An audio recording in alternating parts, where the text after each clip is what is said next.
Se resno bomo pač pogajali, da je pred nami na nek način pomembna vsebina, da vse ostale zadeve, kadrovske in tako naprej, so ta moment v drugem planu. Tudi moje osebne ambicije ta moment me ne zanimajo, ampak sem kot predsednika, zanima me, kako bomo prišli čim prej do vlade in pa kako bomo med tem časom kot država delovali.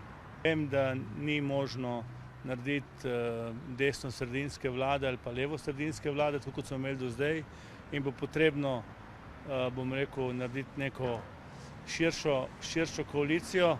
Je pa seveda do tega bo kar trnova pot. Imamo jutri sestanek z novo poslansko skupino.